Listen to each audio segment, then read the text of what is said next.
Deuteronomy chapter 29 verse 29. The secret things belong to the Lord our God, but the things revealed belong to us and to our children forever, that we may follow all the words of this law.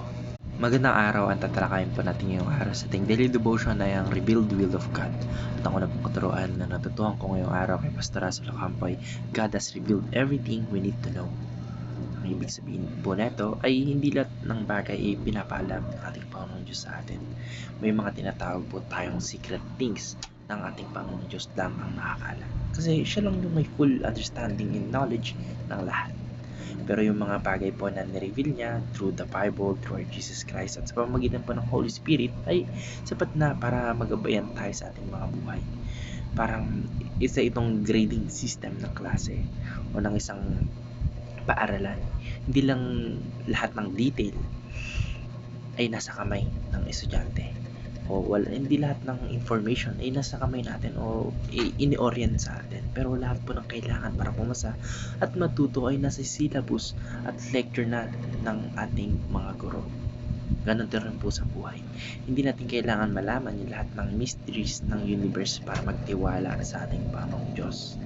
Yung importante po ay yung mga nireveal niya na malinaw, which is mahalin siya, i-glorify siya, mahalin ng ating mga kapwa, at sundin yung kanyang mga utos. Kung minsan po gusto natin yung full details about sa ating Panginoon Diyos, about sa future, about sa kung ano ba talaga yung inisip niya, about sa kung ano ba talaga yung plano niya. Pero ang ating Panginoon Diyos na po mismo ang nagsasabi, ang kailangan mo ay ibinigay ko na. Trust me sa mga hindi mo pa alam.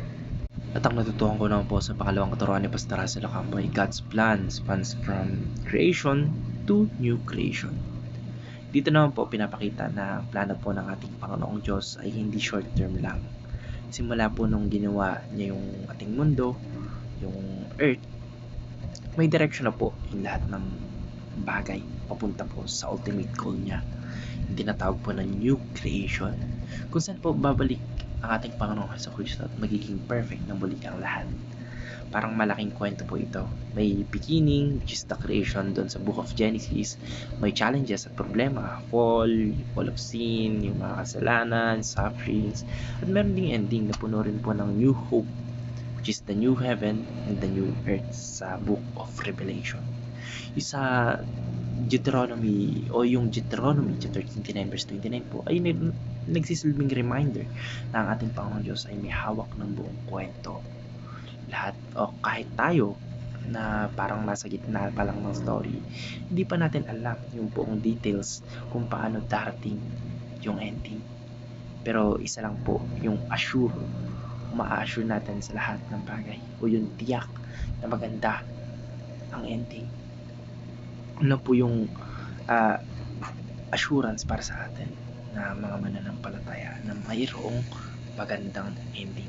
Kaya kahit po hindi natin fully makita yung buong plano ng ating Panginoon Diyos, pwede po tayong kumapit dahil siya po yung nag-control mula sa simula hanggang dulo.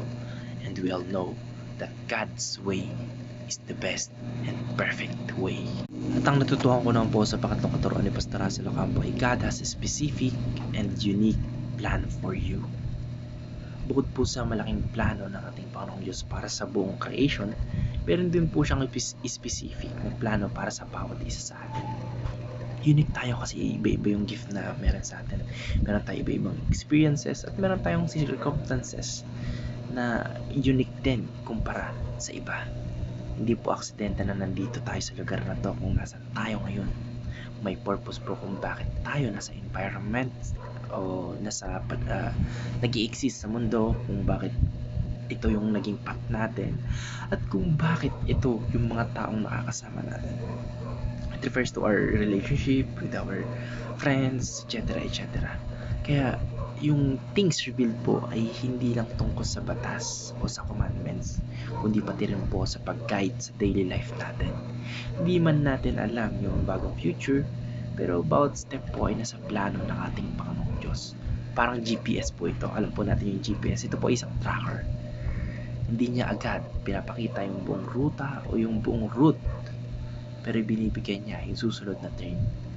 Kaya yung role po natin ay magtiwala at sumunod sa susunod na hakbang na ni-reveal ng ating Panginoong Diyos para sa atin. Kasi nga kagaya na sinabi ko kanina, para yung guide ng ating Panginoong Diyos ay parang GPS na kahit hindi natin alam kung ano yung susunod na daraanan natin, ay meron na siyang itinuro o in-reveal sa atin, knowing na may magandang destination siya para sa atin. So, yun lamang po. Maraming salamat and God bless. Amen.